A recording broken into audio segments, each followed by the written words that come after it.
ज्या माणसाला एका महिलेचा मान सन्मान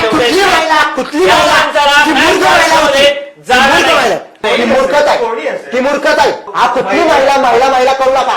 महिलेला म्हणलो पत्रकार बनून ती माझ्यासमोर बसलेली. माझ्या रक्तात आहे ना बाबासाहेब आहे आणि डोक्यामध्ये माझ्या छत्रपती शिवाजी महाराज.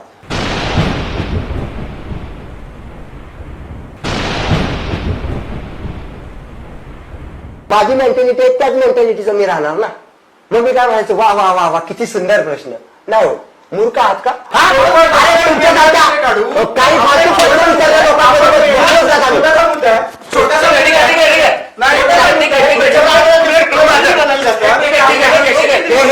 माझ्यासाठी साऊंड प्रूफ आहे. हे घ्या तुम्हाला.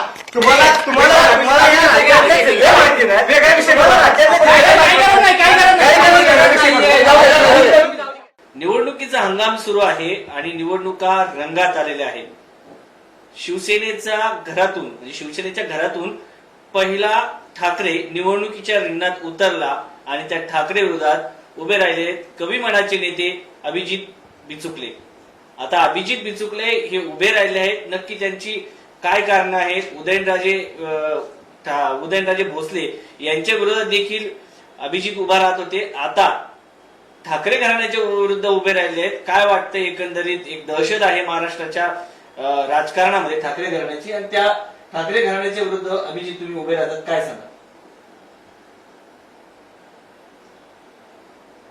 पहिली गोष्ट मी एकतर कुठल्या घराण्याच्या विरोधात नाही.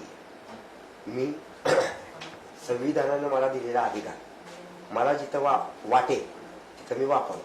कारण महाराष्ट्र किंवा मुंबई ही कुणा एकाच्या बापाची नाहीये. ती आहे छत्रपती शिवाजी महाराजांची, बाबासाहेबांची, शाहू फुलेंची. ओके.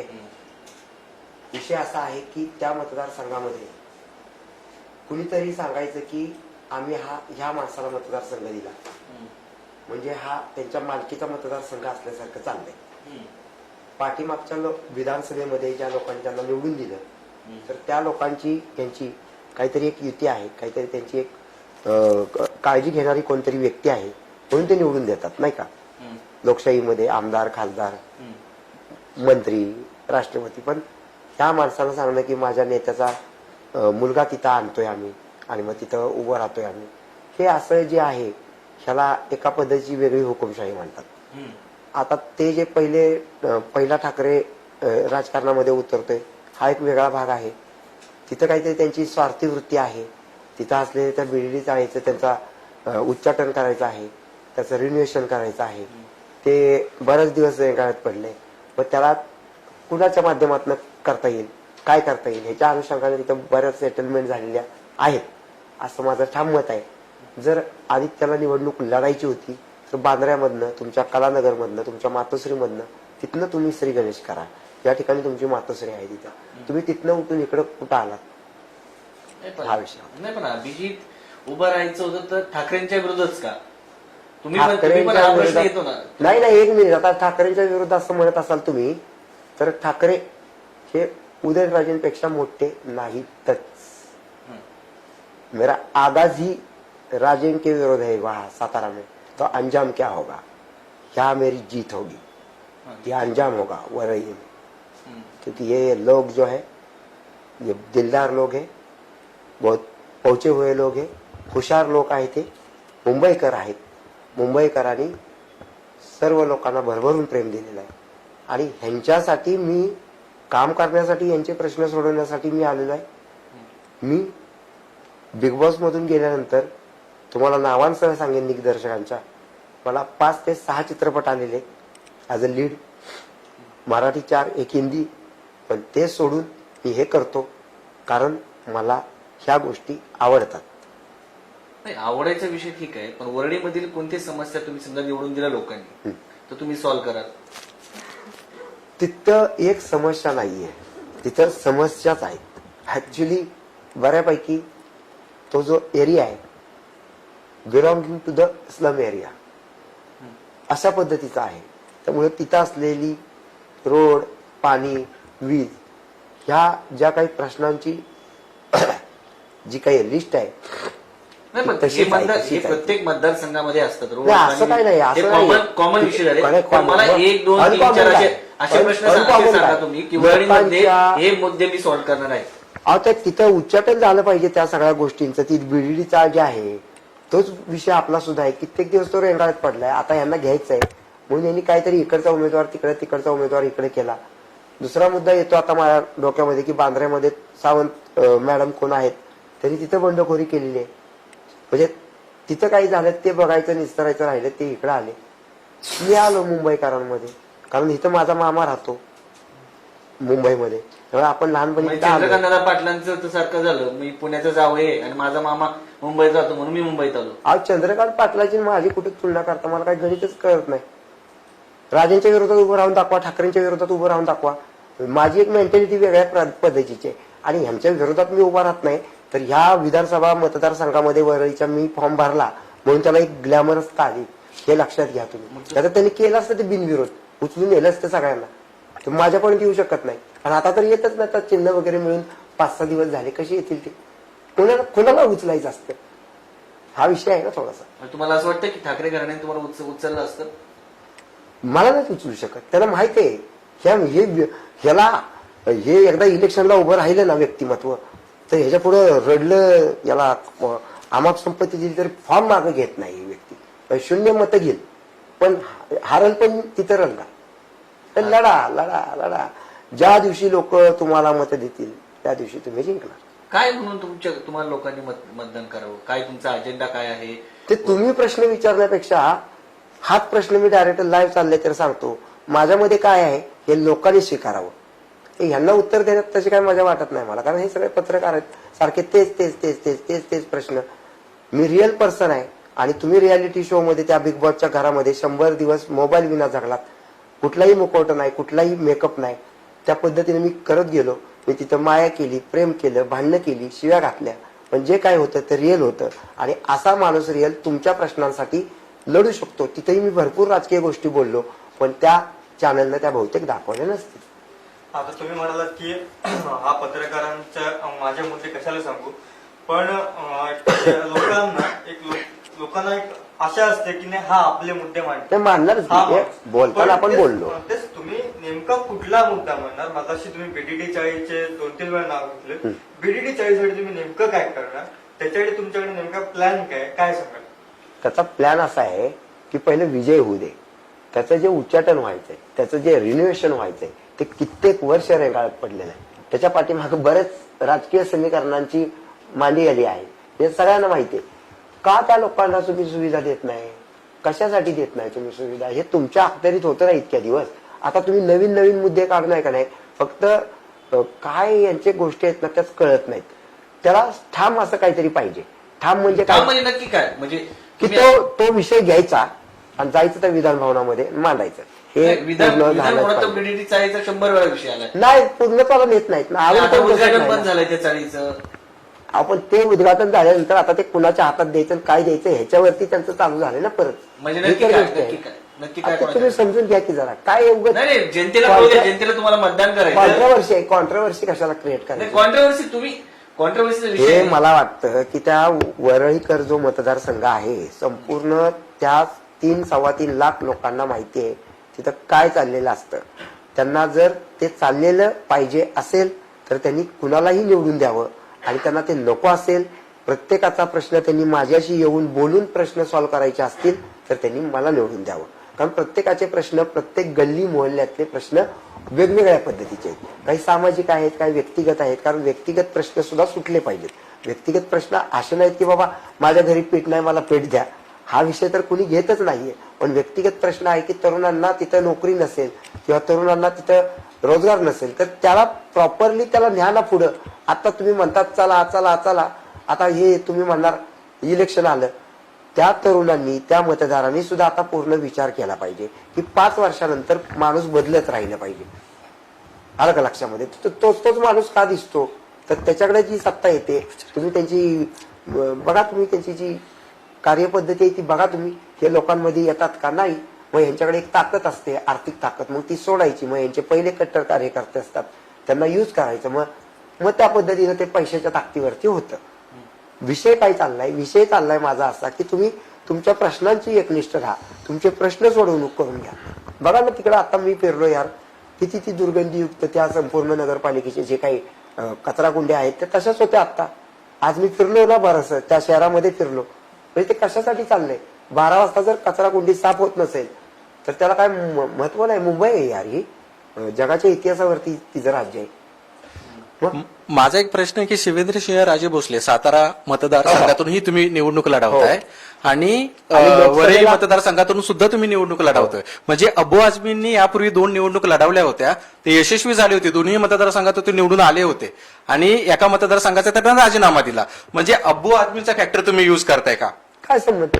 अशा अनेक लोकांनी 2 वेळा लढल्या, कारण तिथं लिहिलंय त्यांनी त्या निवडणूक नियमावलीमध्ये आहे की 2 ठिकाणी तुम्हाला उभं राहता येईल कुठेही त्या राज्यामध्ये म्हटलंय. मी जरा जवळच उभा राहिलो.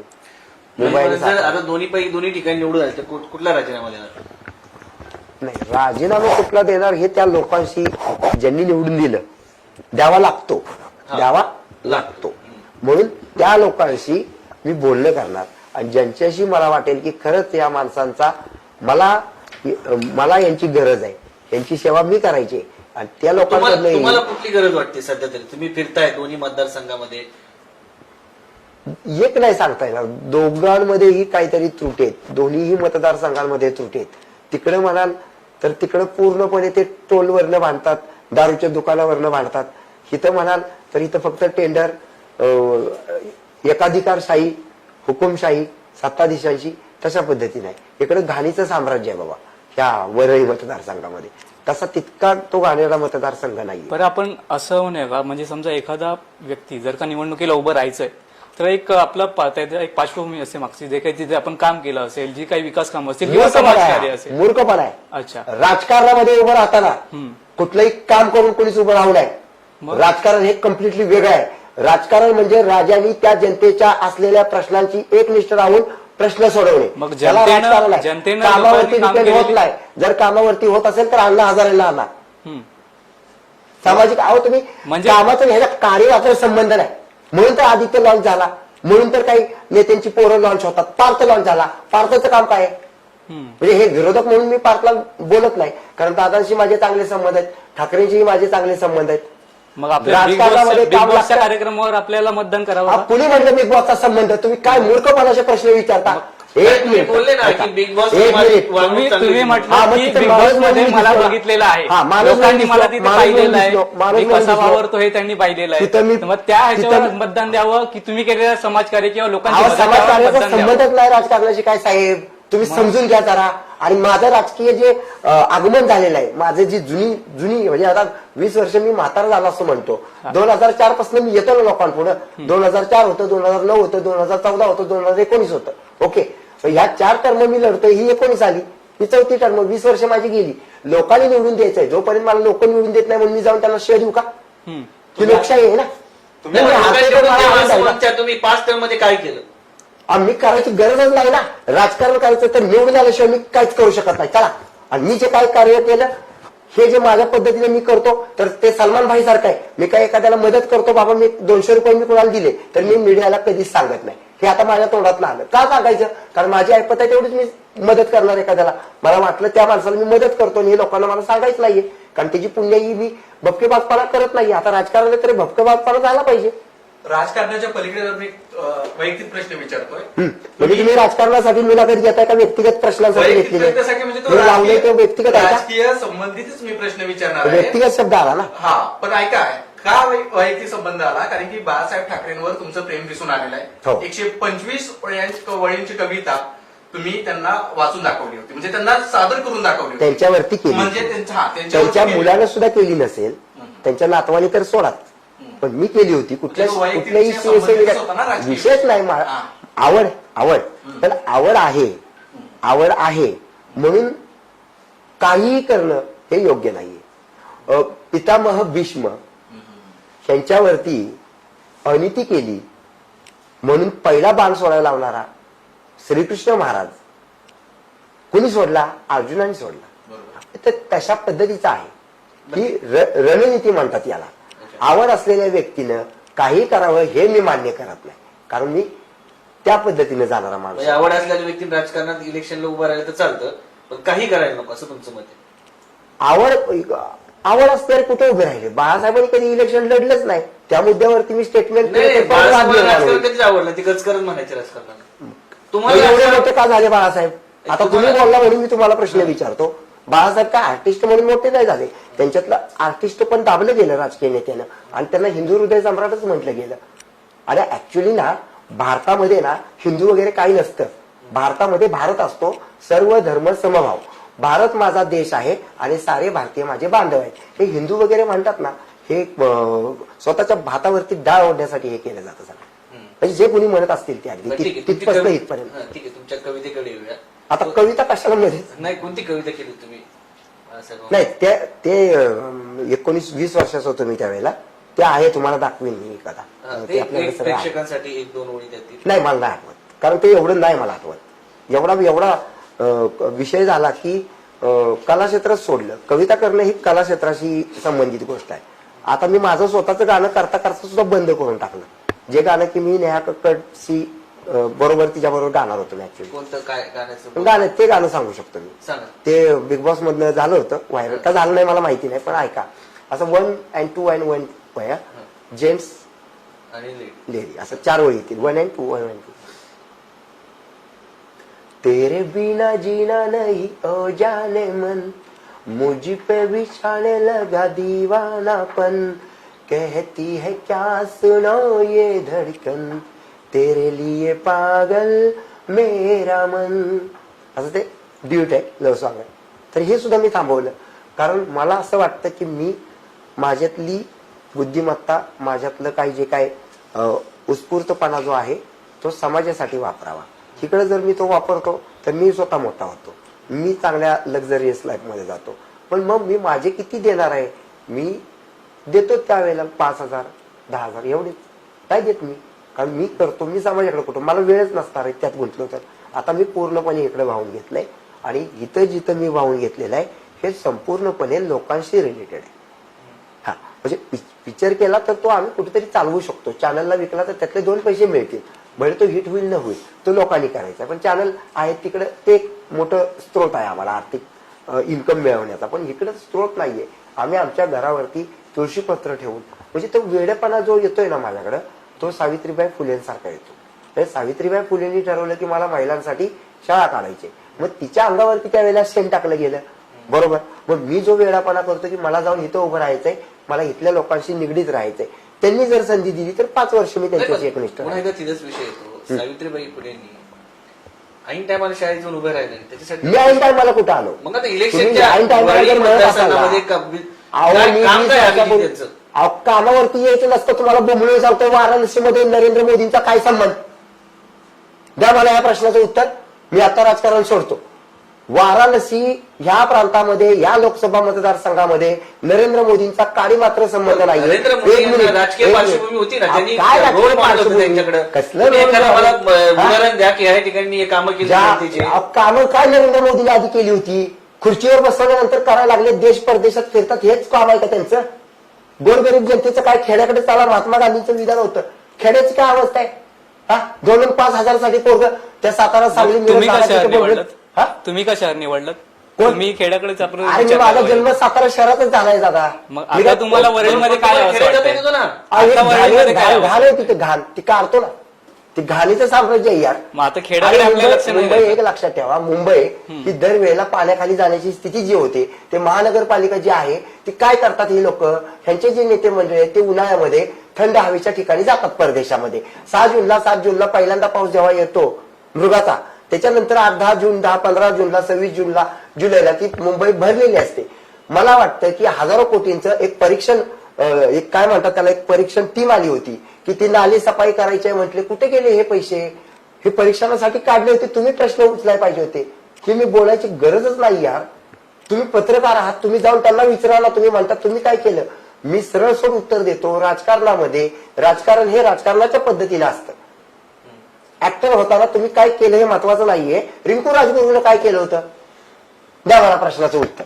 अभिनय होता तिचा. आप काय बोलता तुम्ही? ती काय आधी करत होती? ती रोडवरनं चालली होती, नागराज अण्णाला ती दिसली, त्यानं तिला बोलवून विचारलं, बाई तू इथं इथं काम करशील का? ती 14 वर्षाची मुलगी, पिक्चर आला, सुपर डुपर हिट झाला, 10वीची परीक्षा जिंकून 10 पावसात घेऊन गेली. त्याच्यासाठी 2 ते 3 महिने अगोदर तयारी केली. अहो तुम्ही मग मूर्ख, आता माझी 20 वर्षाची तयारी आहे. फक्त मी छत्रपती उदयनराजे भोसलेंच्या विरोधात लढणारा एक कट्टर असा माणूस तुम्हाला तिकडे स्टंट आलो. वाटत नाही? मला तुम्हाला वाटत असेल तर तुम्ही ठोकत बसा, मला काय घ्यायचं नाही. मला जे करायचं ते मी करणार. नाही, पण ही स्टंट पाहिजे नाही तुम्हाला असं वाटतं?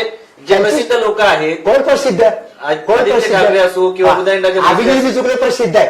मी आलो म्हणून तुम्ही ह्या मतदारसंघाकडे बघायला लागला, नंतर तुम्ही त्याला विचारत नव्हता. त्याने गुपचूप तिथं सगळ्यांना उचलला असता आणि बिनविरोध झाला असता. तो ही निवडणूक लागली, लोकांना मतदान करायची संधी मिळेल, भले त्यांनी मला करू दे, इतर कोणाला करू दे, पण संधी मिळाली, लोकशाही जिवंत राहिली. हे महत्वाचं आहे. मग तुम्हाला असं म्हणायचं आहे का तिथे जे माने आहेत, ऍडव्होकेट माने आहेत, त्यांना माने वगैरे कोणी नाही, त्यांचा तो एजेंडा होता. आदित्य ठाकरेंना माने टफ नाही असं म्हणायचं का तुम्हाला? कुणी कुणाला टप नाहीये. अभिजित बिचुकले उभे राहिले म्हणून इलेक्शन लागलं, हे इतिहासकार सुद्धा उद्या मान्य करतील. कारण हा माणूस ऍट एनी कॉस्ट माघार घेत नाही. बरे तो 0-0-0-0 सगळी मतं असतील, मसली फुटतील, पण तो माघार घेत नाही. माघार घेण्याची आमची अवलाद नाही. रोज राजीनामा काढत नाही आम्ही. राजीनामा ज्या युतीमधल्या सरकारला राजीनामा देणारे हेच का उद्धव ठाकरेंचे सगळे शिवसैनिक? आता ह्याही मुद्दा वादाचा आहे यार. बरेच मुद्दे आहेत. तुम्हाला मीच प्रश्न विचारले तर हे सगळं हवा होईल तुमच्या कार्यक्रमाची. यांचे जे मुद्दे अजेंडे जे आहेत का नाही, आता जस्ट सुरुवात आहे. ह्यांनी काही बोलू दे, मग मी यांना सांग. प्रचार सभा वगैरे तुमच्या काही घेऊया. ते सगळ्या मुद्दे आहेत का नाही, ते हळूहळू बाहेर येतील. माझ्या कुवतीनुसार मी लोकांपर्यंत पोहोचणार आहे. त्यांची कुवत जास्त आहे. ओके, ते वाजत गाजत पोहोचतायत, पण कुणाला स्वीकारायचं हे at the end of story हा इश्यू लोकांचा. तुम्ही एवढं आता बोललात शिवसेनेबद्दल बोललात. मी काहीच बोललो नाही शिवसेनेबद्दल, काही आदित्यबद्दल बोललो नाही. जेव्हा दसरा मेळावा झाला शिवसेनेचा, त्यावेळी उद्धव ठाकरे म्हणाले होते की आम्ही 10 रुपयात जेवणाची थाळी देऊ. त्याबद्दल काय सांगाल? शिवसेनेच्या या योजनेकडे तुम्ही कसं बघता? हे ऐकलंय मी सुद्धा, तर ह्याच्यावरती उत्तर देणं योग्य आहे. झुणका भाकर केंद्रांचं काय झालं? झुणका भाकर केंद्रांच्या प्रिमायसेस, टपऱ्या कुठल्या अवस्थेत आहेत आज? 10 रुपयाला जेवण देणं, मला एका अर्थानं असं वाटतं की तुम्ही मोठं स्वप्न बघत नाही, तर मोठी मजल तुम्ही मारत नाही, मोठं कष्ट तुम्ही करत नाही. लोकांना त्या 10 रुपयांमध्ये गुंतवायचं आणि स्वतः मोठ्या ठिकाणी जायचं. लोकांना काहीतरी असं की तुम्ही तिथंच खाली डबक्यात राहायला पाहिजे बेडकांसारखं. अरे मुंबईकरांना मी विचारतो की तुम्ही इतकं कष्ट करता, इतके पैसे कमवता, तुम्हाला 10 रुपयाचं जेवण पाहिजे? भिकारी आहात का तुम्ही मुंबईकर? हे कुठल्या जगातलं चाललंय 10 रुपयांमध्ये जेवण देणार? आता कुठेतरी वाचलं मी रोडवरती, अदर दॅन बीसीज त्या मुलींनाही आम्ही शिक्षण देणार. मग 5 वर्षापूर्वी काय तुमची सत्ता नव्हती? तुम्ही 5 वर्षापूर्वी काय केलं, त्याच्यापूर्वी तुम्ही काय केलं, आता तुम्ही वेगवेगळं काहीतरी सांगत असता.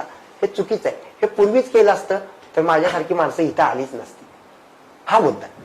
वरळीत अजून एक मुद्दा तो म्हणजे पोस्टल रोडचा. तिथले जे मूल निवासी आहेत, कोळी समाज आहे, तो झगडतोय, त्यांच्या न्यायालयात लढे आहेत. तुम्ही बीडीडी चाळीचा मुद्दा म्हणताय, बीडीडी चाळीचा तुम्ही मुद्दा विधानसभेत म्हणताय, पण जो लोकसभेचा मुद्दा बनला पोस्टल रोडचा, तो तुम्ही विधानसभेत उचलणार का? त्याच्यावर तुम्ही काय करणार? काय त्याच्याकडे काय प्लॅन आहे? मला काय वाटतं, ते जे लढाया चाललेल्या आहेत न्यायालयीन किंवा जे, मला असं वाटतं की जेव्हा सरकारला मुद्दाम होऊन एखादं काम जाणीवपूर्वक रेंगाळत ठेवायचं असतं, त्यावेळेला ते कोर्टामध्ये जातात. आणि कोर्ट म्हणजे एक शासकीय यंत्रणाच आहे. त्याला सुद्धा शासनाचे म्हणजे आपल्याकडचे पैसे त्यांना दिले जातात. तेही शासकीय नोकर आहेत. मी तर असं म्हणेन की अॅट्रॉसिटी ऍक्ट सारखा, अॅट्रॉसिटी ऍक्ट मध्ये कोर्टाला सुद्धा शिक्षा आहे असं म्हटलेलं आहे. कोर्टाला सुद्धा शिक्षा आहे. तर तसेच कोर्टांना सुद्धा सगळ्या कायद्यांमध्ये अॅट्रॉसिटी ऍक्ट सारखी एक कडक कारवाई व्हायला पाहिजे. म्हणजे तुम्हाला सांगितलं की मला तुम्ही इथं बोलवलं, तुम्ही मला सांगितलं अभिजित बिचुकले तुम्ही बोलत राहा, आम्ही प्रश्न विचारतो, तर मी बोललंच पाहिजे ना. मी तुमच्यावर चिडणं किंवा कॅमेरे बंद करा म्हणणं हे चुकीचं आहे. लोकशाहीमध्ये तुमचा अधिकार आहे.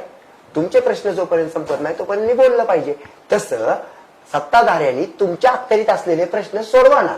उदाहरणार्थ मी असं बोलेन की आता एक निकाल आला होता की एखाद्या महिलेनं पतीच्या शिवाय सुद्धा संबंध ठेवावेत असं काहीतरी निकाल आला. थांबा थांबा थांबा, मुद्दा तोच आहे. आला निकाल, हे आपण सहन करतो. मग ते डेसिबलचं एवढं क्षुल्लक गोष्ट आहे. ओके, डेसिबल वरती बंदी हे सरकारनं ठरवावं की बाबा इथं दवाखाना आहे तर इथं इतकं डेसिबल, आणि जिथं मोकळी जागा आहे तिथं वाजून ना. संगीतानं कुणीही मरत नाही, काहीही होत नाही. हा, जर तुम्हाला उचलायचंच आहे तर मग हे पावलं का नाही उचलत तुम्ही? भ्रष्ट अधिकारी आहेत, भ्रष्ट नोकर आहेत, त्यांना तुम्ही बघत नाही. ईडी कोणाच्या मागे लावता? तुम्ही राज ठाकरेंच्या पाठीमागे लावता. कोस्टल रोड बद्दल प्रश्न विचारला तुम्हाला, तोच मुद्दा आहे. मी निवडून आल्यानंतर ते जे याचिका जी आहे किंवा जे लढे आहेत ना ते आपण विधान भवनामध्ये मांडू. मी जाऊन आमदार या नात्यानं सरकारचा एक भाग म्हणून, लोकशाहीचा एक भाग म्हणून ते विड्रॉ करण्याचा प्रयत्न करेन. त्यांना सांगेन सरकारला ते विड्रॉ करा, आणि ते माझ्या न्यायालयातील लढे तुम्ही इकडे विधानसभेत कसं काय? न्यायालयात जाणीवपूर्वक जातात हो तुम्ही. अधिकार आहे. अहो एक मिनिट, काय बोलता तुम्ही राव? तुम्हाला कळतं का? न्यायालयामध्ये तेव्हा जातं जेव्हा तुमच्या दोन पार्ट्यांमध्ये विसंवाद घडतो, सुसंगतपणा नसतो, तेव्हा तिथं जायचं असतं. जर तुमच्या ह्याच्यात ते मिटतच असेल तर न्यायालयात जायचं कशाला? बरं, कोस्टल रोड व्हावा की ना व्हावा, काय मत आहे? हे आता मी काहीतरी बोलून ते अंगलट घ्यायचं नाहीये. मत काय, एका उमेदवाराचं मत काय? नाही, तिथल्या ज्या जनतेच्या भावना आहेत त्या मताशी मी सहमत आहे. जनतेला धरून केलं पाहिजे. तिथं दोन गट आहेत, एक व्हावा आणि न व्हावा. तर माझं पहिलं मत असेल, मी लोकप्रतिनिधी म्हणून जातो तर त्यावेळेला मी विजयी लोकप्रतिनिधी जर असेल तर त्या दोन्ही गटांना घेऊन बसणार आणि मग ते सोडवणार. खरं तर राम मंदिराचं सुद्धा असं व्हायला पाहिजे होतं. हे कशासाठी तुम्ही न्यायालयांमध्ये नेता? काय संबंध? हे तुम्ही करा. या दोन्ही गटांचे लोक बसा तिथं रात्रभर, 4 दिवस बसा आणि तो विषय सोडवा. आमच्या रामाला सुद्धा तुम्ही बांधून ठेवलं यार. हा, आता हे गेले होते तिथं उद्धव ठाकरे करत, काय केलं त्यांनी येऊन तिथं? मला गणितच कळत नाही यांचं. बरं, जाऊ द्या. नाही काय, हाच मुद्दा महत्वाचा आहे साहेब. निवडणूक आयोगाने तुम्हाला नोटीस दिली होती, तुम्ही खर्चाचा तपशील दिला नाही. हे फालतू त्याचं कारण गोष्टी असतात. खर्चाचा तपशील हे बातम्या ज्यांनी केल्या ना, नाही, नाही, नाही. ते एक मिनिट, 20 वर्ष निवडणुका लढतोय असल्या भरपूर येतात आम्हाला नोटीस, आणि आम्ही एका सेकंदात ते मिटवतो. आणि ते मिटलं. मिटवतो म्हणजे कसं? त्यांना उत्तर द्यायचं असतं की तुम्ही काल कुठं होतात. त्यांचं 3 वाजताच टायमिंग असतं. ते जर तुम्ही क्रॉस केलं 4 वाजेपर्यंत ते कुणालाही नोटीस. म्हणजे आपलं काम नाही का मग निवडणूक आयोगाने आपल्याला नोटीस द्यावी, त्याच्या अगोदर आपण आपलं काम बजावलं पाहिजे. गोष्ट आहे तुमच्या इथं तुमच्या ट्रॅफिक मध्ये अडकला ना तुम्ही तर पुढे कोण मिळलं तरी नेता येत नाही त्याला. म्हणजे निवडणूक अधिकाऱ्यांचे काय काय मला काय बोलणार आहे? अरे मी तज्ञ निवडणुकांमधला, आणा कोणाला मी माझ्या पुढे एका मिनिटात सरळ करतो मी. हा, कारण पुस्तक लिहिले त्याच्यावर मी बोलतो. त्यात अभिजित बिचुकले काय बोलणार नाही, पण कुठल्या पानावरती काय लिहिलंय लॉज ऑफ इलेक्शन मध्ये एक कुणालाच माहित नाही नेत्याला. कुठल्या 4 वकील घेऊन फॉर्म भरतात ते लोक. मी एकटा जातो, एक प्रतींमध्ये फॉर्म भरतो आणि एका प्रतींमध्ये फॉर्म चिल्लरमध्ये नेली होती की कशी नेली होती? ते तिकडं ते बिग बॉस मध्ये जायचं म्हणून केलं होतं आपण. त्याच्या आधीही कधी केलं नव्हतं 20 वर्षात, पण ते होतं पुढं. आणि बिग बॉस मध्ये जायचं ते बोलू नका म्हणून सांगितलं होतं ना आपल्याला. म्हणजे ते बोलायचं नव्हतं आम्ही तोंडाने, तर मग आम्हाला दंड होता. मी कुठेही म्हटलं नव्हतं की मी बिग बॉस मध्ये आहे. पण नंतर ती जी पहिली प्रोमो आली, कवी मनाचे नेते होतील का बिग बॉसचे विजेते महेश मांजरेकरांची, तेव्हा बऱ्यापैकी सगळ्या लोकांना कळून चुकलं होतं की हे बाबा अभिजित बिचुकले. म्हणजे तो तसा विषय होता. मग ते नाटक केलं की आपल्याला लाईमलाईट मध्ये. ते प्रतिज्ञापत्राच्या संदर्भात तुम्ही आज गेले ते सगळे प्रतिज्ञापत्र वगैरे नाही, तुम्ही असले शब्द वापरू नका. एकतर तो कुठल्याच शाण्या पत्रकाराला किंवा कुठल्या माणसाला काय तिथं चालतं हे माहिती नसतं. नक्की काय झालं? आरोला सुद्धा माहित नाही. निवडणूक निर्णय अधिकाऱ्याला जितकी माहिती नसेल या 288 मतदारसंघातल्या, तितकी माहिती मला एकट्याला आहे. हे महाराष्ट्रातल्या मोठमोठ्या वकिलांना सुद्धा माहिती आहे. मोठमोठे वकील जे हायकोर्टामध्ये गेली कित्येक वर्ष, म्हणजे माझ्या वया एवढी त्यांचं प्रॅक्टिस आहे ना, ते वकील सुद्धा मला म्हणतात बिचुकले साहेब यू आर ग्रेट. ठीक आहे, जरा महाराष्ट्राच्या राजकीय स्थितीकडे येऊया. सध्या महाराष्ट्राच्या राजकीय स्थितीमध्ये विरोधी पक्षाला स्पेस नाही, म्हणजे विरोधी पक्ष संपल्यात जमा आहे. या संदर्भात एक संवेदनशील नागरिक म्हणून अभिजित बिचुकले यांना काय वाटतं? त्याला त्याचं दुःख होतं की आपल्या इथं स्ट्रॉंगेस्ट जे विरोधक होते आता या सरकारला, पवार साहेब, आणि त्या पवार साहेबांचा ह्या महाराष्ट्राच्या जडणघडणीमध्ये वाटा आहे प्रचंड मोठा. आणि त्यांनी शून्यातनं विश्व निर्माण करून शून्य असलेल्या माणसांना अंगा खांद्यावरती खेळवून मोठं केलं, ती लोक पवार साहेबांना सोडून गेली. ह्याच्या पाठीमागं एक वेगळी षडयंत्राची भावना आहे सरकारची, असं मला वाटतं. म्हणजे की तुम्हाला जर हे नाही केलं तर इकडं, कारण हे लोक पवार साहेबांना सोडू शकणार होती का? नव्हती. म्हणजे आमदार शिवेंद्रराजे भोसले, ज्यांचे वडील भाऊसाहेब महाराज, हे शरद पवारांसाठी जीव द्यायला तयार होते. मग आता हे आमदार भोसले तिथनं निघून गेले, इकडे सचिन भाऊ आहे ते निघून गेले, कित्येक लोक निघून गेले. की यार मला ते वाईट वाटतं की असं घडतं. म्हणजे उद्या जर मी माझा पक्ष मोठा केला तर 25 वर्षानंतर माझ्यावरती ही अवस्था येईल का? ज्यांना मी उभं करणार, अभिजित बिचुकले ब्रँडवरती हे लोक उद्या माझ्या पक्षात येणार. आणि उद्या जर तुम्ही म्हणालात प्रत्येकाला एक राष्ट्रवादीतनं बीजेपीत हो, हो. गेले, काही जण शिवसेनेत गेले, प्रत्येकाच्या मध्ये काही ना काहीतरी षडयंत्र होतं असेल 100%. उदयनराजेंमागे नेमकं काय षडयंत्र होतं? त्यांच्या पाठीमागं षडयंत्र नव्हतंच. ऍक्च्युली 2009ला ज्यावेळेला ते राष्ट्रवादीमध्ये यायला इच्छुक झाले, तर त्यावेळेला राष्ट्रवादीचा अबकड सुद्धा त्यांच्या विरोधात XYZ पर्यंत होता. तर त्यामुळे दरवेळेला त्यांना निवडणुकीला तिकीट देऊच नका हा राष्ट्रवादीचा एक नारा होता.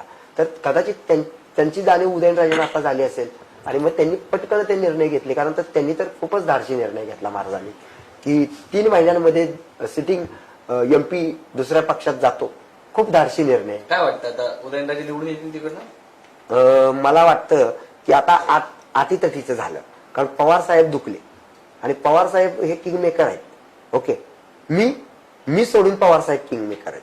तुम्ही सोडून येतील. हा, म्हणजे त्यांच्यानंतर तुम्ही किंग मेकर होणार 100%. होणार की आहेत? नाही होणार. होणार. पवार साहेब आहेत ना, नाही त्यांच्यानंतर आणि म्हणतो. आदर्श आहेत आपले ते. मला म्हणायचे की उदयनराजेंच्या विरोधात आपल्या सौभाग्यवती उभे आहे. हो, लोकसभेला. हो, पण तरी सुद्धा उदयनराजे जिंकतील का सौभाग्यवती जिंकतील? काय सांगा त्याबद्दल तुम्ही? नाही, तिथली परिस्थिती इतकी खडतर आहे आता.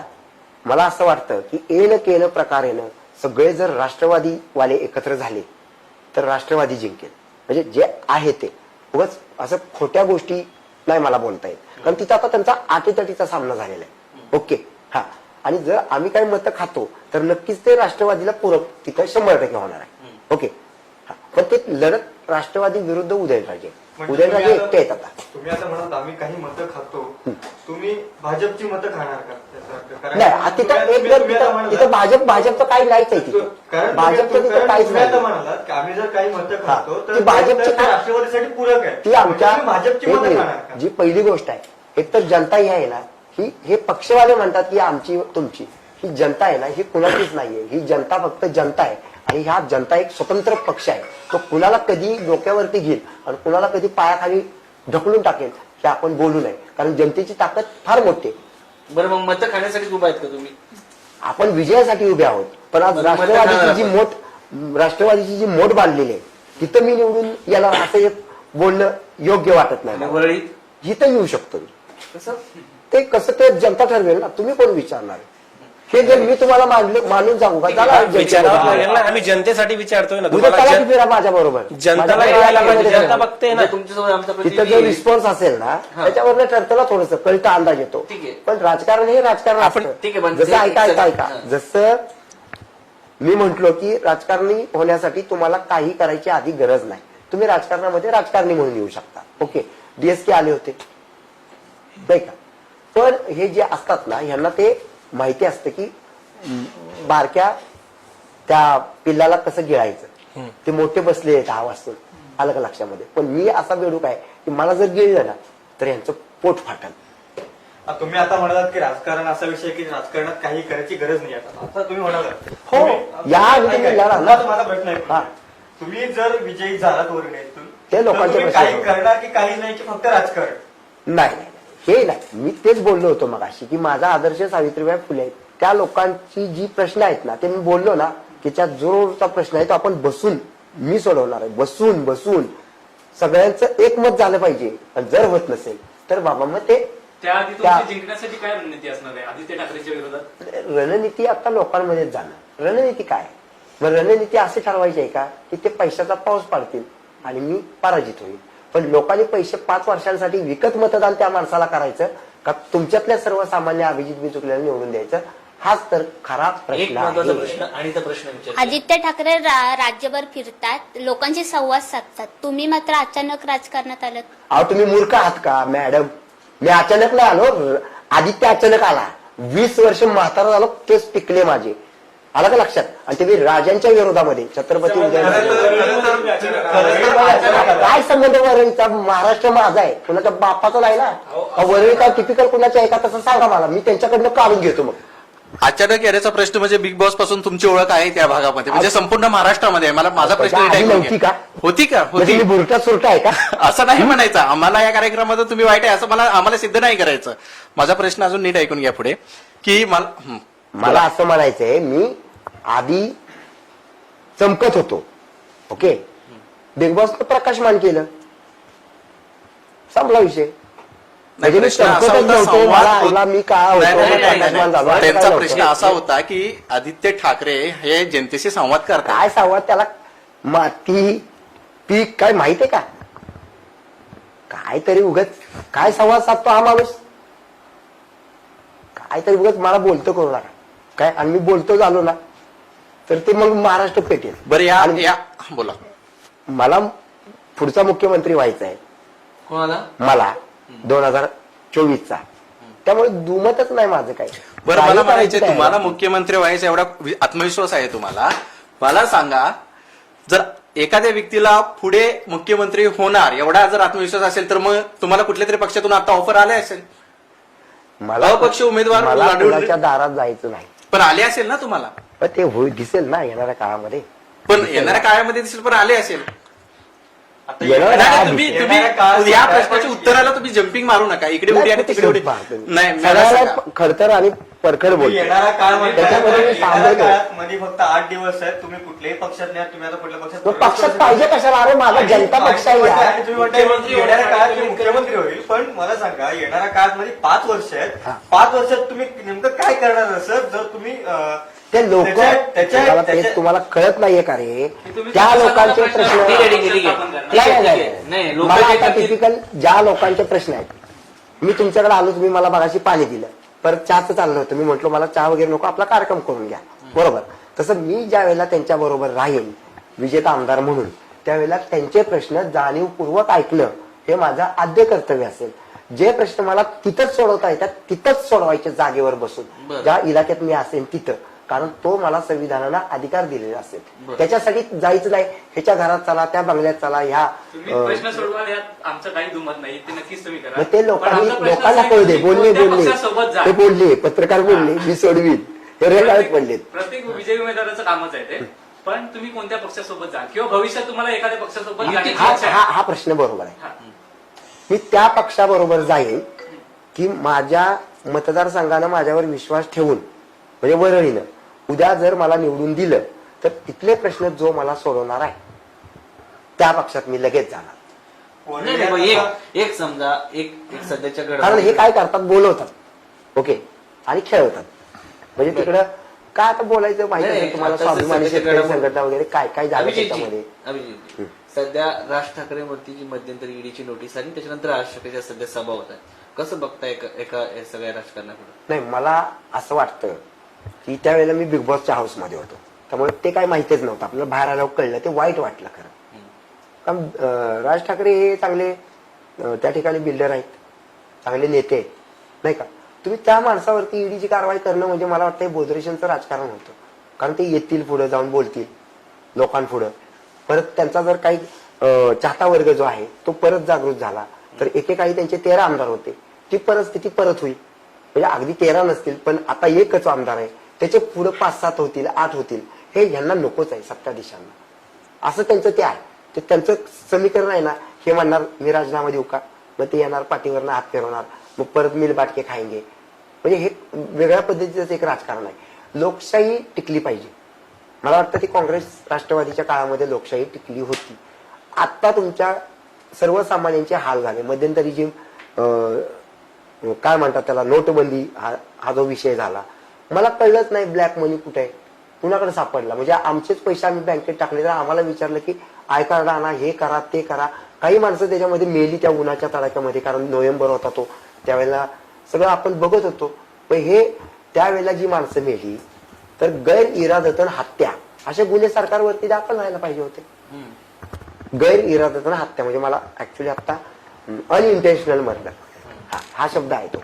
का नाही झाले? ती माणसं मेली ना, का उभी राहिली ती रागेत? त्यांना वेळ लागलो होतो. ते पैसे गोळा करायला गेले होते आपलेच टाकून परत, तिथं मेली लोक. मग ती कशामुळे मेली? जर तुम्ही म्हणाल की बाबा इथं आज अभिजित बिचुकल्यांना यांनी त्रास दिला म्हणून अभिजित बिचुकल्यांनी आत्महत्या केली, तर ते पत्र जर असेल तर तुम्हाला पकडून नेलं जाईल तिथं. पण ते लोक मेली त्यांच्याबद्दल पुन्हा गुन्हे दाखल नाही झाले, सरकारवरती व्हायला पाहिजे होते. सध्याचं सरकार जरा लोकांवरती दडपशाही वगैरे करत असं तुमचं मत आहे का? मग ते राज ठाकरेंवरती झालं, ते हसन मुश्रीफांवरती कोल्हापुरात झालं, त्यांच्यावर बी ईडी गेली होती. पण लोक ह्या लोकांसोबत म्हणजे भाजप सोबत आहे, शिवसेनेसोबत आहेत. म्हणून तर हे मला वाटतं की पवार साहेबांना एवढ्या मोठ्या प्रमाणात सोडायचं कारण तेच आहे की ते जे कोणी गेले ना त्यांना तसं काहीतरी धमकावण्यात आलं असेल किंवा हे अतिशय स्वार्थी असतील. पण अतिशय स्वार्थी पवार साहेबांच्या बाबतीतली लोक नाहीयेत, म्हणजे बोधरेशन आहे. पवार साहेबांनी जर मला तर असं सांगण्यात आलं साताऱ्यामध्ये, ते जे मध्यंतरी माझं प्रकरण झालं 10 वर्षाच्या पूर्वीच्या 353 केसेस होत्या सरकारी कामात हस्तक्षेप वगैरे, तर मला असं सांगण्यात आलं की म्हणजे कुणी सांगितलं तर दोन्ही राजगटांनी मला हे सांगितलं की अभिजित तू जी गेल्या वर्षी पोस्ट व्हायरल केली होतीस, महाराष्ट्राचा मुख्यमंत्री मी ठरवेल, ह्या भीतीनं ह्याच सरकारनं तुला उचलला आणि तुला 3 महिने आत ठेवायचं कटकार असताना यांनी केलं. दोन्ही राजांचा ह्याच्याशी काही मात्र संबंध नाहीये. म्हणून तर तो फिरोज पठाण नावाचा जो कोणी मूळ फिर्यादी होता तो 15 तासांच्या आत कोर्टापुढे ऍफिडेव्हिट घेऊन आला. ते खरं आहे ना, म्हणजे ह्याच्या पाठीमागं सुद्धा सरकारच होतं मला संपवायला. नशीब माझ्यावरती मोठे गुन्हे नव्हते कुठले, पण ह्यांना पोलीस मिळालं होतं ते जाळून टाकले ह्यांनी. उद्या जर अभिजित बिचुकले आणखी फेमस होत गेला आणि ह्याच्या नादाला लागून जर 288 लोक जर उभे राहिले तर मग आमचं काही खरं नाही. भले हा निवडून येणार नाही पण हा उलट पालट करेल, दुसऱ्याची सत्ता आली ही भीती असेल त्या सरकारमध्ये, म्हणून मला लिहिलं. अभिजित बिचुकले सध्या फेमस होण्यासाठी हे सगळं करतायत. म्हणजे कोण आता तुम्ही बोलले ना अभिजित बिचुकले जर फेमस झाला 288 मतदारसंघामध्ये, आम्ही बिग बॉस मध्ये मला उचलून का नेलं? मग तुम्हाला काय पाहिजे? 10 वर्षापूर्वीच्या केसेस काढताय, कोर्टाला सुद्धा ती फेकून द्यायला पाहिजे होती केस. 10 वर्षापूर्वीची केस काढता तुम्ही, काय डोक्याचा भाग आहे त्या लोकांना सगळ्या? 10 वर्ष तो माणूस तिथे 2 लोकसभा लढलेला आहे, 2014 ची लढलेला आहे, 2019 ची लढलेला आहे आणि तिथे पसार म्हणून तुम्ही उचलून द्याला. कुठल्या कायद्यात आहे सांगा ना? तुम्ही वाचा फोडा या प्रकरणाला, तुम्ही वाचा फोडली पाहिजे. तुम्ही 2014 मी खासदारकी लढलो, ओके, मला पोलीस सिक्युरिटी होती. 2019 मी बिग बॉसच्या घरात 25 ला गेलो, 23 ला निकाल लागला, मांडे 23 ला निकाल लागला. मी रात्री मुंबईमध्ये आलो, परत हॉटेलमध्ये राहिलो. 24 ला रात्री आमची एंट्री झाली, 25 ला तुम्हाला प्रोमो दिसला आमचा, बरोबर.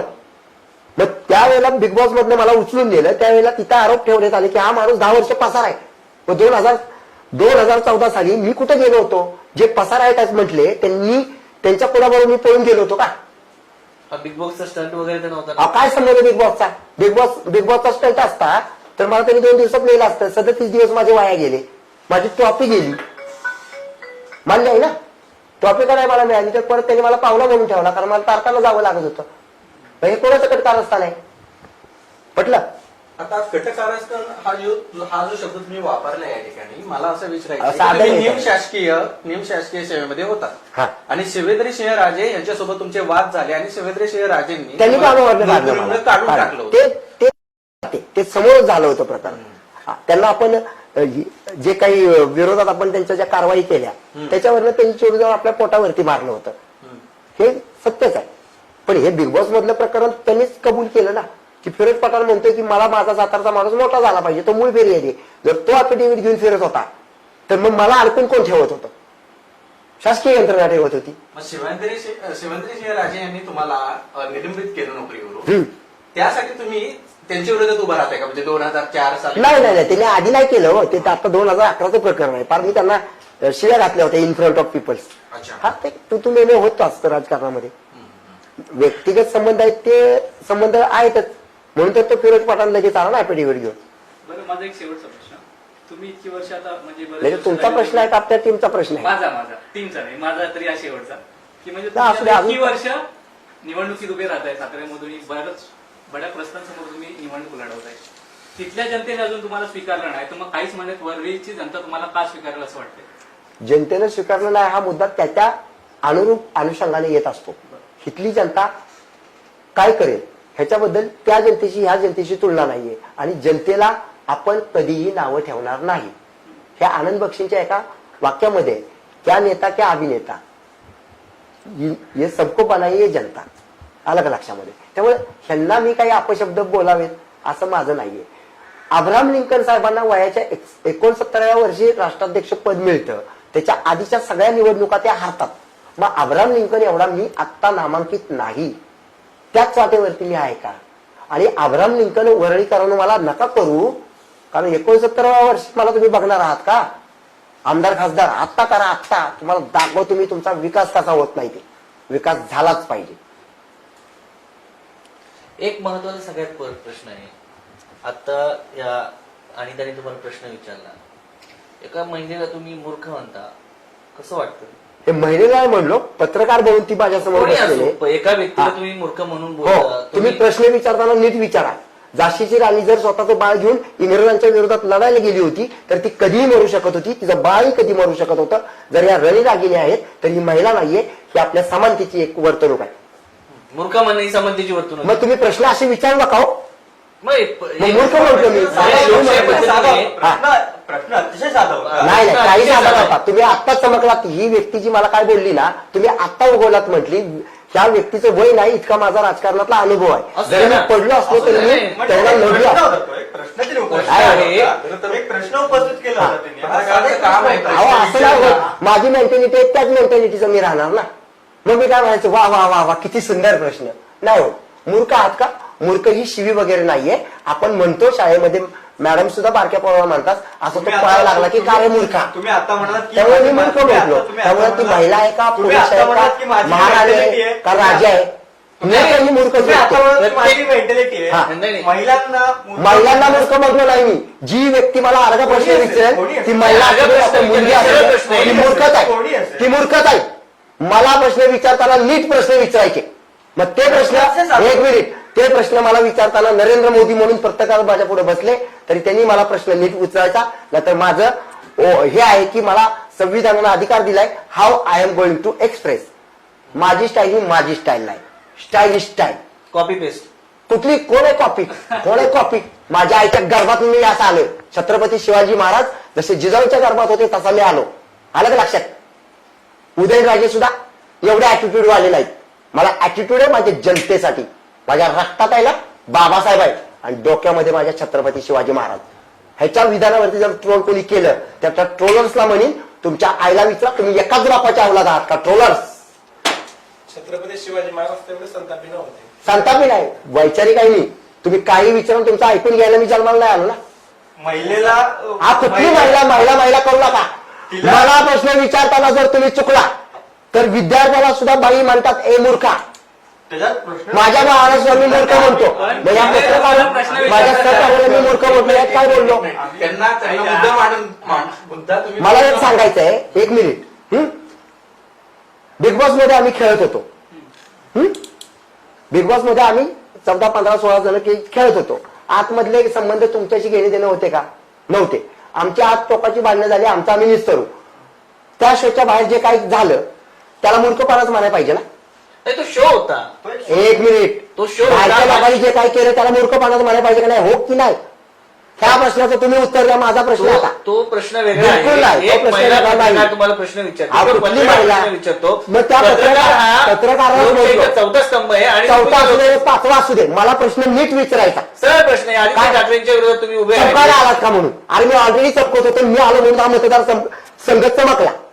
पण तुम्ही जसं उत्तर हाच प्रश्न देता होता ना? पूर्वी मूर्ख जोडलं, तसं तुम्हाला त्यांनी प्रश्न विचारताना आधी मूर्ख जोडलं होतं का? की तुम्हाला उत्तर देताना मूर्ख? एक लक्षात ठेवा, तुम्ही मला चमकला आत्ता म्हणताय म्हणजे तुम्ही मूर्खच आहात. मला सांगा, मी चमकायला आलो. माझ्या आईच्या गर्भापासून मी चमकतो. 99 कुळी आवडत आहे माझी. 99 कुळी. आणि कुठली जात कळलं असेल तुम्हाला? वाघापेक्षा बेकार जात आहे माझी. मगाशी तुम्ही सरकारवर टीका केली की हे सरकार हुकुमशाही आहे, हे सरकारवर मी टीका करत नाही. महाराष्ट्र राज्य मनमानी करतं. तुम्ही हे तुमचे जे चॅनल चालवता ना ते तुम्ही ऐकून घ्या. म्हणून तुमच्यावरती हल्ले होतात. नंतर माझेही 4 कार्यकर्ते असतील ना. नंतर तुम्ही म्हणाला की नाही ही माझी पद्धत आहे. हो, माझी पद्धत आहे. मी बोलेल ते ही तुमची हुकुमशाही नाही का? कशामध्ये हुकुमशाही? तुम्ही काही विचाराल, मी ऐकून घ्यायला बसलो तुमचा. तुम्ही मला काय म्हटलात? त्यांनी मला एक प्रश्न विचारला. एक मिनिट नीट ऐका. तुम्ही आदित्य ठाकरेंच्या विरोधामध्ये चमकायला उभे राहिलात का? ठीक आहे. म्हणून मी म्हटलं तुम्ही मूर्ख आहात. चमकलोय. राजेंच्या विरोधात 20 वर्ष लढतो मी. हा प्रश्न म्हणजे तुम्हाला आहे तुम्ही माघार घ्या, तिथून तुम्ही माघार घ्या. नाही आम्ही माघार घेणार मग विषय मी नाही, विषय मग बोलत बसा, तुला घालून बोलत बसा. वेगळ्या विषयाकडे बोलूया. नाही, एक मिनिट, तुम्हाला ना पत्रकाराला ना माझ्यासारखाच माणूस पाहिजे. नाही तुम्ही आम्हाला 30 स्तंभ आहे ना, तुम्ही 4था आहे ना, मी 30 स्तंभ आहे, तुमच्या आधी मी आहे लोकशाहीचा घटक.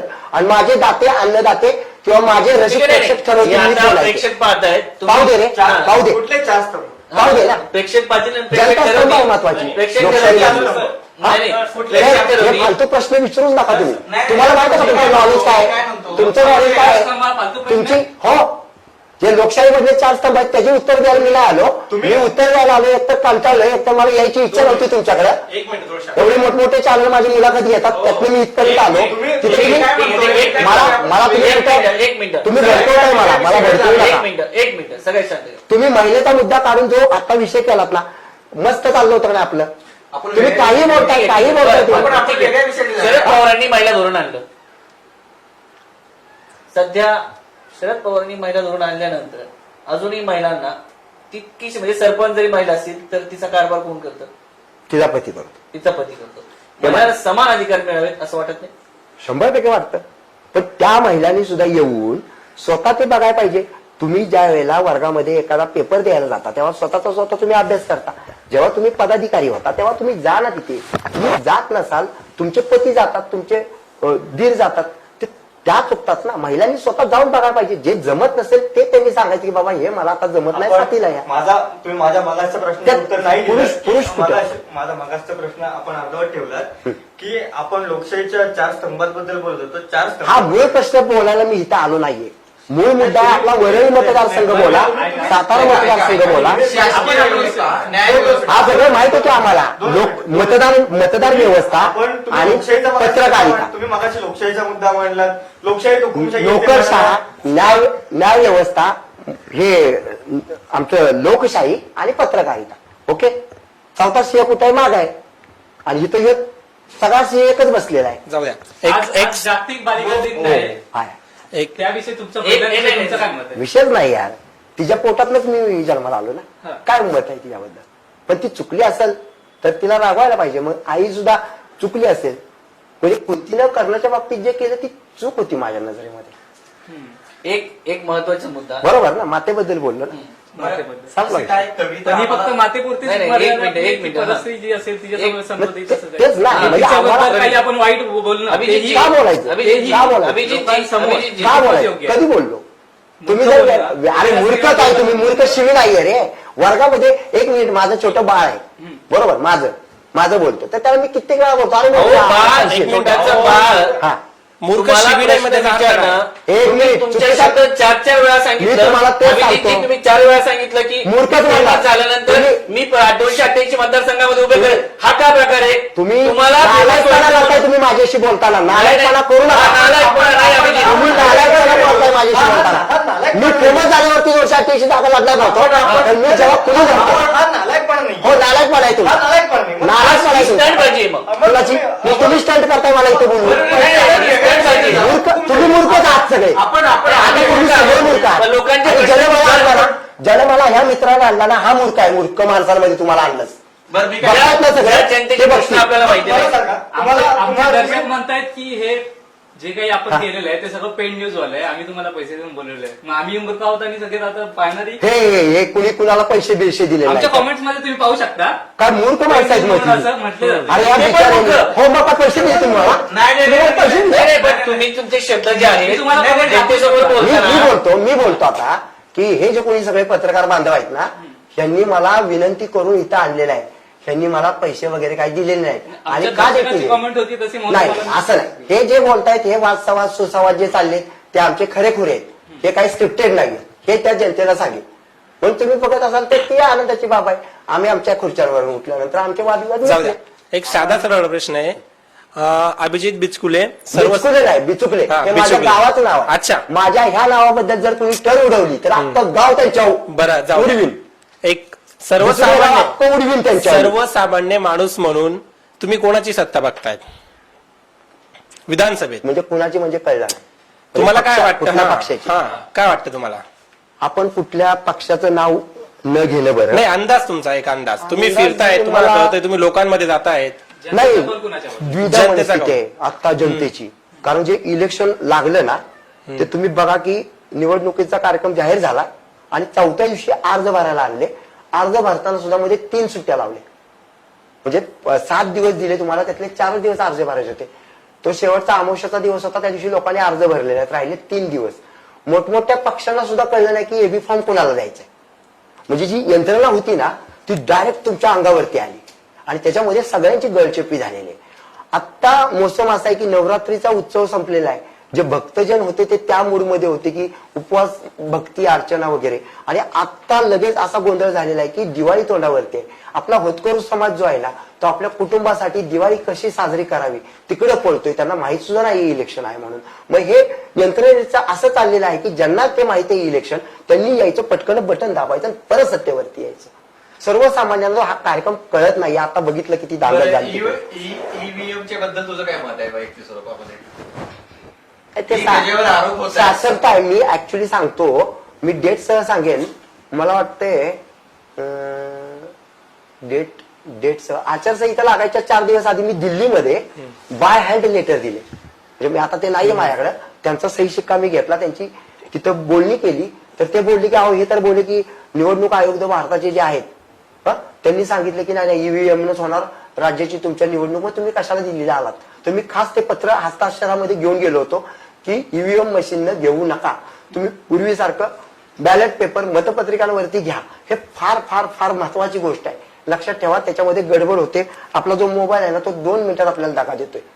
झाले माझ्या बाबतीत. आता माझ्याकडचे सगळे फोटोज माझे लालबागच्या राजाचे हे ते महिन्याभरातले ह्या बिग बॉस नंतरचे लोकांमधले सगळे गेलेत. मला माहित सुद्धा नाही कधी गेलेत. हे आत्ता निदर्शनास आलंय माझ्या. पण ते त्यामध्ये गोंधळ होऊ शकतो 100%. हे तुमच्या लालबाग गणपती झाले, गणपती दिवाळी आली, आता दसरा झाला, गणपतीचे फोटो गेले, हे तुमच्या आता लक्षात आलं? आजच मी नाही सकाळी. कारण ते मोबाईलच मी सांगितलं ईव्हीएम मशीन जी आहे ना ती मोबाईल सारखी आहे. ती दगा देऊ शकते, तुमची वय नाही देऊ शकत. तुम्ही वय मध्ये लिहून ठेवलं आणि ती वय 20 वर्षाला जरी काढली तरी एखादा आकडा त्यातला फाटेल किंवा ते शाही त्याची ती ही होईल, डिस्पॅच होईल. ठीक आहे, पण तो आपण सापडेल. rapid fire कडे येऊया. बिचुकले ईव्हीएम मशीन नको. पण आता काय काय मी एकटा म्हणून होणार नाही. नाही, कधीपासून होतंय असं? आपलं पुढचं सर, एक मिनिट. rapid fireचं आहे. रॅपिड फायरचं आहे. बिचुकले यांच्या दृष्टिकोनातून उत्कृष्ट राजकारणी कोण महाराष्ट्रातले तुमच्या ऑल ओव्हर इंडिया सांगा? शरद पवार साहेब. शरद पवार साहेब. महाराष्ट्राचे प्राकृतिक विभाग किती? प्राकृतिक विभाग जे आहेत ते आता नाही किती? किती? किती म्हणजे हा प्रश्न काय? किती म्हणजे काय? प्राकृतिक म्हणजे तुम्हाला प्राकृतिक मध्ये मराठवाडा आला, मध्य महाराष्ट्र आला, किती किती संख्या? 6. प्रशासकीय विभाग किती? मेन रेव्हेन्यू मध्ये अनेक प्रकाश येतात आणि हे बाकीची सिक्युरिटी यंत्रणा जे येते पोलीस प्रशासन मेन एवढे. प्रशासकीय ना. प्रशासकीय विभाग किती? विभाग किती म्हणजे प्रशासकीय प्रशासनाच्या दृष्टिकोनातून विभाग केले. प्रशासनातले सगळे विभाग आहेत. तुम्हाला जर गृह मंत्रालय वेगळं आहे, तुमचं वन मंत्रालय आहे. आता वन मंत्रालय आलं तर ही झाडं कशी काय गेली आरीची? हा मुद्दा येईल परत. प्रशासकीय वेगळं. प्रशासकीय महाराष्ट्राच्या प्रशासकीय दृष्टिकोनातून काही विभाग करण्यात आले ते किती? तुम्ही सांगा. प्रशासन मी चालवते म्हणजे मला माहिती आहे. तुम्ही सांगा. रॅपिड फायर आपण आता तिथं नाही, आता नाही, visit तुम्हाला करायला लागलो. येतं किंवा नाही हा प्रश्न आहे फक्त. माझी बुद्धिमत्ता टेस्ट करायची मी नाही आहे. नाही, ती जनता बघेल का? नाही, माझी नाही, बुद्धिमत्ता नाही, जनता नाही, रिझ्यूम क्वेश्चन व्हायला लागला ना. नाही, नाही, हा रॅपिड कुठं होतोय? संपतच नाहीये, सुरू होतोय. मी माझ्या स्टारला उत्तर देते, तुम्ही ते वेगळं बोलताय. अभिनयातील सर्वात उत्कृष्ट अभिनेता तुमच्या दृष्टिकोनातून कोणता? आत्ताचा अरे उत्तर व्यवस्थित दिलं पाहिजे यार. मी त्या नटराजा पुढे नतमस्तक आहे. अभिनेता म्हणाल तर अशोक सराफ मामा. महाराष्ट्रातील एकूण जिल्हे 33 झाले आता. नक्की 100%. सध्याचा सगळ्यात महत्वाचा क्रिकेटर आवडता कोण? मी आता थोडस हे 3 महिने तर त्या घरात होतो आणि महत्वाचा क्रिकेटर म्हटलं तर मला असं वाटतं की माझ्या आवडता क्रिकेटर टेक्निकली बघितलं तर मोहम्मद अझरुद्दीन आणि नावारूपाला भारताला वरती आणणारा म्हटलं तर न नाझर सुनील गावस्कर आणि कपिल. महाराष्ट्राचे पहिले मुख्यमंत्री यशवंतराव चव्हाण. पहिल्या यशवंतराव चव्हाण साहेबांची जन्मभूमी देवराष्ट्रे ही माझ्या पत्नीची जन्मभूमी, मी तिथला जावई आहे. हा वय मुद्दा. तुमचा आवडता गायक कुठला? गायकांमध्ये एकाचं नाव घेता येणार नाही, पण मुकेशजी आणि रफी आणि ह्यांच्यानंतर जास्त जर मला गायन क्षेत्रामध्ये प्रवृत्त केलं ज्याच्या आवाजानं, तो SP बालसुब्रह्मण्यम. अच्छा, तुम्ही ज्या वरळी मतदारसंघातून येता, तो वरळी मतदारसंघ जे 6 महसूल विभाग आहेत त्या कुठल्या नेमक्या विभागात येतो? 6 महसूल विभागात कोणत्या विभागात येतो हा प्रश्नच चुकीचा वाटतो मला. नाही, प्रश्न कुठल्या महसूलमध्ये, कुठल्या विभागात? एक मतदारसंघ एका महसूल विभागात येतच नाही, त्या मतदारसंघामध्ये सगळे विभाग येत असतात. हे उत्तर आहे प्रॉपरली ना. कुठल्या ह्याच्यात येत नाही ना, मतदारसंघ येतो. तुम्ही असं कसं म्हणू शकता? असं तुम्ही म्हणू शकता की हे कुठला विभाग इथे सांभाळतात असं सांगा. म्हणजे एखाद्या अधिकाऱ्याचं नाव विचारून तुम्ही विचारलं तर ठीक आहे, पण ते अधिकाऱ्यांची इकडची नावं मला माहितच नाहीत. हे उत्तर असेल त्याच्यावर. महाराष्ट्राचा स्थापना दिवस काय प्रश्न आहे हा? नाही, 1960 1 मे. म्हणजे एक उमेदवार आहे म्हणून 1960 1 मे. वरळीची लोकसंख्या 3.25 लाखाच्या आसपास आहे ती. कारण ती जी मतदार यादी आता येते ना, त्याच्यामध्ये सुद्धा उणिवा वगैरे आहेत भरपूर. कारण ते फॉलो केली ना लोकसभेची यादी, त्याच फॉलो केली आता लगेच त्यांनी. सगळ्यात महत्वाचं म्हणजे महिला नेतृत्व राजकारणामध्ये बिचुकलेंना काय आवडतं? म्हणजे कोण महिला नेतृत्व आहे की ज्या उत्कृष्ट आतापर्यंत होऊन गेल्या किंवा आहेत अशा? None other than Indira Gandhi. विषयच नाही, माता आमची ती. इंदिरा गांधींनी देशाची जडणघडण केली. जो आता जो भारत आहे ना, तो त्यांच्या ह्याच्यावर आहे. ह्याचा अर्थ असा नाही की मी काँग्रेसचा पाठीराख आहे. तर इंदिरा गांधींचं कार्य हे राष्ट्रीय आंतरराष्ट्रीय स्तरावरचं होतं. आणि त्यावेळेला आम्ही बच्चे होतो. मला म्हणजे काय बोलायचं, आम्ही जस्ट चालायला शिकत होतो तेव्हा. पंतप्रधान म्हणून कोणता व्यक्ती आतापर्यंत तुम्हाला आवडतो? इंदिराजी आणि अटलजी. अटलजी की इंदिरा? नाही, दोन्ही. त्या त्यांची कार्यक्षमता त्या वेळेला योग्य होती. हे होते रॅपिड फायरचे प्रश्न. विशेष म्हणजे एक तुमचे आजोबा पण कवी होते आणि तुम्हीही कवी झाला. आज तुम्ही कवीचा वारसा चालवताय. मला सांगा की तुम्हाला कोणती कविता आमच्या प्रेक्षकांना बोलून दाखवायला हवी? तर माझी म्हटलं तर मी असं म्हणेन की नाही का, ती 94चं माझं गाणं आहे. तर ते मला या संपूर्ण वरळीकरांनी, हुशार मुंबईकरांनी माझ्या व्यक्तिमत्वाचा संपूर्ण अभ्यास करून मला या ठिकाणी विजय करावा. कारण हे सार्वभौमत्व जे आहे ते सर्वसामान्य लोकांच्या हातामध्ये. हे जे लोक येतील तुमच्याकडं आलिशान गाड्यांमधनं, आलिशान नोटांच्या बॅगा घेऊन, तर हे तुम्ही करत असाल तर मग मी काय बोलणार नाही. मी परत जाईन इथनं हारून.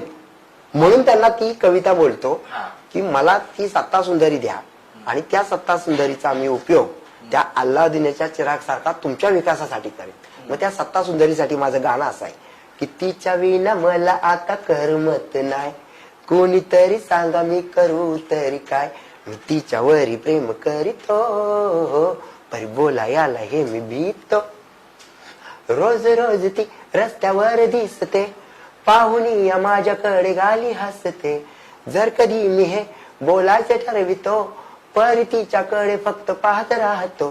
ती पुढे चमकते अशी चांदणी न भिजसी, नितोल माझा मला आवरत नाही. थँक्यू महाराष्ट्र. हे होते अभिजित बिचुकले.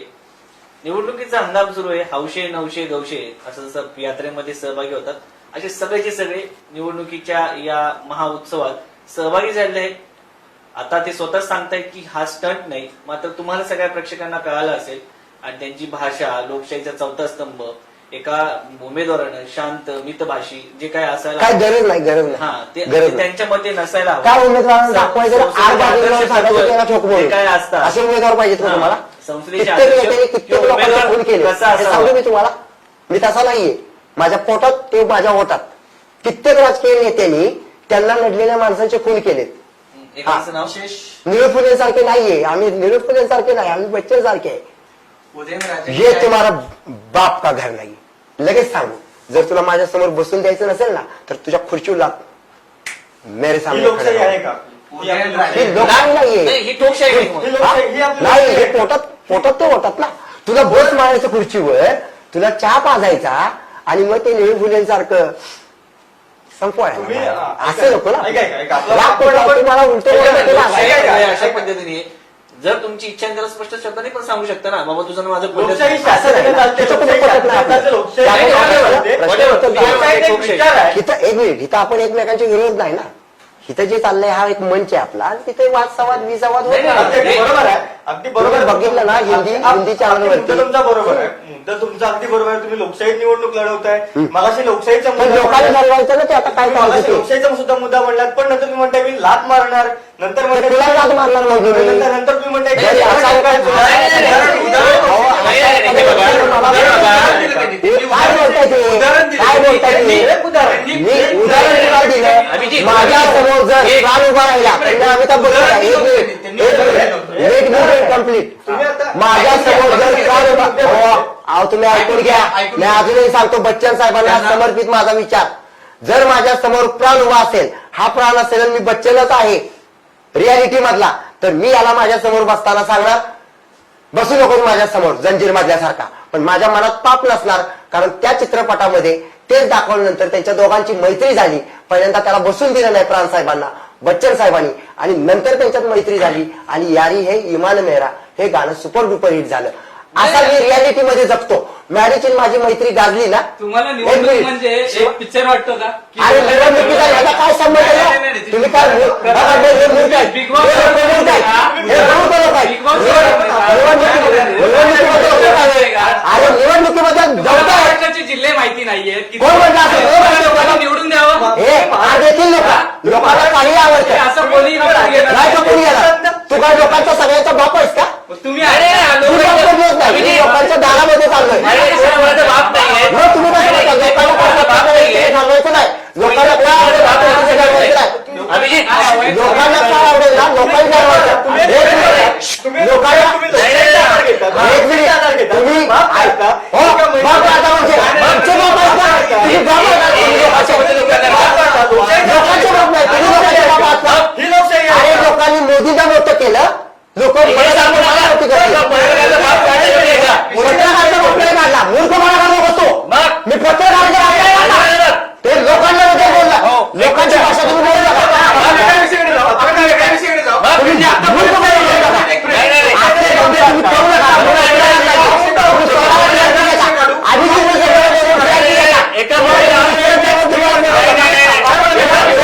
अरे बरं मतदारसंघाला मी ग्रामस्थ दिली. तुमच्या चॅनलमध्ये आलो ना. मी तुमच्या चॅनलमध्ये आलो. मी मूर्ख आहे. मी मूर्ख आहे आता. हा? अरे तुमच्या सारख्या काही फालतू प्रश्न विचारल्या लोकांबरोबर बोलतच नका मी. छोटासा हे घ्या.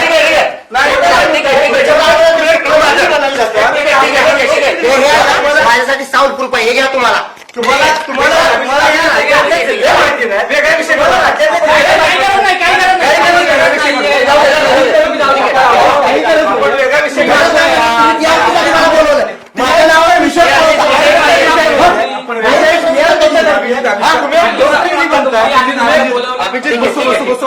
आपण वेगळ्या विषयाकडे जाऊ. तुम्ही विषय काढलाय तुम्ही मला बोलताय काय यार? आज तुला जिल्हे माहित आहेत का? तुम्ही जिल्हे आहेत. तुम्हाला छत्तीस जिल्हे. छत्तीस जिल्हे. बसा, बसा. जिल्हे आहेत. एक मिनिट आपण वेगळ्या विषयावर बोलू. विशेष म्हणजे काय मुद्दा अनेक ठिकाणी मांडलेले आहेत त्यांनी बाबा, तुम्हाला स्पष्ट काही answer स्वरूपामध्ये मुद्दे मांडले. काही स्वरूपामध्ये मुद्दे मांडले ते फक्त उदाहरण म्हणून मांडलेले होते. पण काही स्वरूपामध्ये बोलताना काही भाषा आपली काय भाषा विषय नाहीये.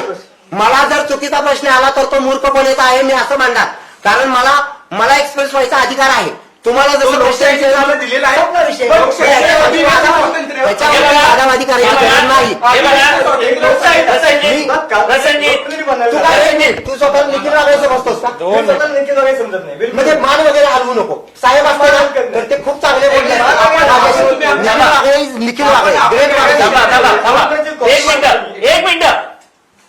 विशेष म्हणजे सगळ्यात महत्वाचं म्हणजे ज्या माणसाला एका महिलेचा मान सन्मान अरे कुठली ठेवता येत महिला? नाही, कुठली त्या महिला? माणसाला ती मूर्ख महिला महाराष्ट्रामध्ये होती. जागा मूर्ख नाही. महिला. लोकशाही मूर्ख महिला होती. मला जी काही प्रश्न विचारले. महाराष्ट्र हे नालायक समाज आहे, नालायक. साधन आहे. नालायक. अशा माणसाला आम्ही जिथे महाराष्ट्रामध्ये प्रकाश चॅनलची टीआर आहे. हे सगळे महत्त्वाचं आहे. काय सिद्ध करू इच्छिता तुम्हाला एक मिनिट. हा, काय सिद्ध आणि करू ते सगळे जातायत. तुमच्या आणि अशा व्यक्तीला मॅक्स महाराष्ट्रामध्ये कुठलीही जागा नाहीये.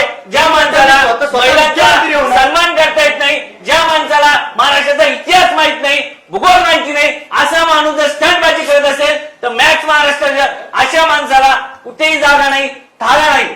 बिटवीन द लाईन असो किंवा आमचा टू दी पॉइंट प्रोग्राम असो, त्या टू दी पॉइंट प्रोग्राम मध्ये आम्ही प्रत्येक शब्द ना शब्द हे सत्य मानतो, जनतेच्या प्रश्नासंदर्भात बोलतो. एका महिलेचा अपमान होतो, मॅक्स महाराष्ट्र सहन करणार नाही. आणि अभिजित बिचुकले कोण आहे? तो एक जर नागरिक आहे, एक उमेदवार आहे, तर आम्ही त्याला जागा देतो. मात्र असे जे जनतेचा अपमान करतात, महिलांचा अपमान करतात, ज्याला इतिहास भूगोल काहीच माहित नाही, अशा माणसासाठी मॅक्स महाराष्ट्राला जागा नाही. तुर्तास इथेच थांबतोय. पाहत राहा मॅक्स महाराष्ट्र.